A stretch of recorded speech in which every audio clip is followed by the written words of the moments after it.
I always think that I've got to have the world's most generic job title ever, which sometimes is actually a bit of an advantage when you're trying to advocate internally for something new and you kind of say, well, no, it's definitely part of my job mandate, just look at my job title, it's got environment in it, therefore it must be legit. But so I guess what I would do is take a little bit of a step back and say, what's going on with sustainability, and then I'm going to talk specifically about Westpac and environmental issues at the end of it, and climate, which is my main area of focus. Interestingly enough, Westpac's journey around sustainability, which I think was very closely aligned to IAG's, is very representative of a lot of the phases that the whole sort of philosophy or the way of management thinking has evolved.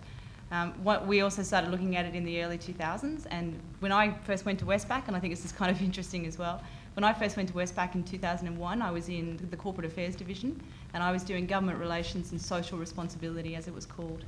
Within about 18 months, I'd morphed into a newly established area called Corporate Social Responsibility, where we spent the first 18 months explaining what the hell we did to the rest of the bank. We were extremely lucky. We had very strong executive support. We had a chairman who was from the mining industry, and we had a CEO who was from public policy background. And both of them kind of understood the ability that business has to affect wider societal change through influence, both direct and indirect as well. Within a few years, for the next few years, we were very firmly focused in the sustainability agenda on reporting and metrics and frameworks and ways of understanding it, tools and resources, those sorts of very inwardly focused measures that companies love because it gives them a sense of control in a chaotic world otherwise. And which is also very important. I mean, I think a lot of people don't necessarily appreciate the fact that Australian companies were at the vanguard of developing most of the international frameworks which are commonly used today. For example, under the Global Reporting Initiative framework, the finance sector supplement was developed by a working group that included 2 Australian banks. Half the social indicators in there came explicitly from the Australian working group. So the global indicators that all the banks report on were driven out of the Australian financial services industry.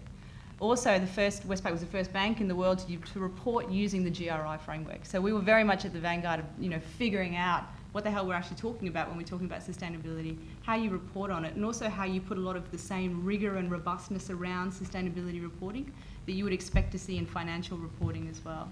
So I moved into the institutional banking division, which is where I am now, which is financial markets and large corporates, not renowned for being a bunch of hippies, it should be said, and was basically given this open-ended mandate, tell us what we need to do about climate change.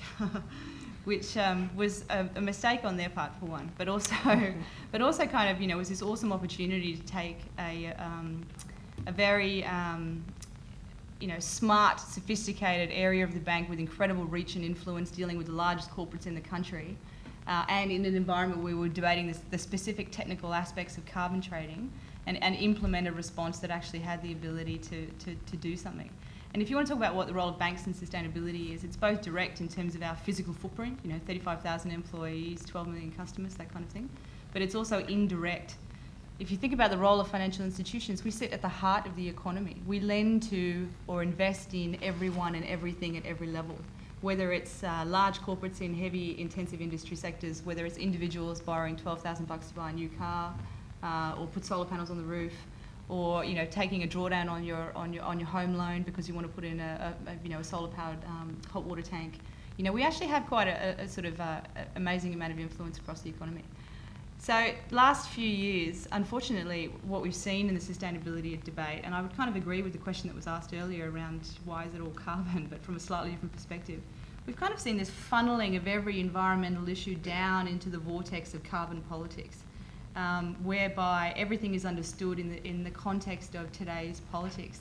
And I think what you end up with is this narrowing down of the debate, and what that fails to recognise is the tsunami of change that's coming in the wake of it, which is actually all of the other integrated sustainability and environmental issues.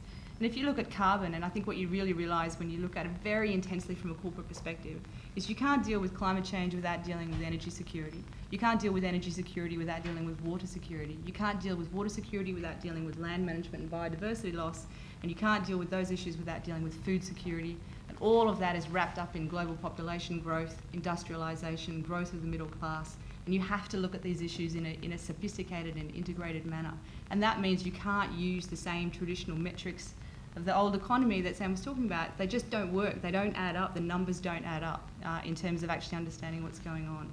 And just to wrap up, and I don't talk as fast as Freddie, so but just to wrap up, I guess the one point that I would make is that in this, when we're talking about sustainability challenges and how corporates and civil society and different parts of the community reconcile these issues, I'm often kind of reminded of the quote by Albert Einstein, who said that the definition of a genius was someone who's able to hold two competing and opposing ideas in their head at the same time.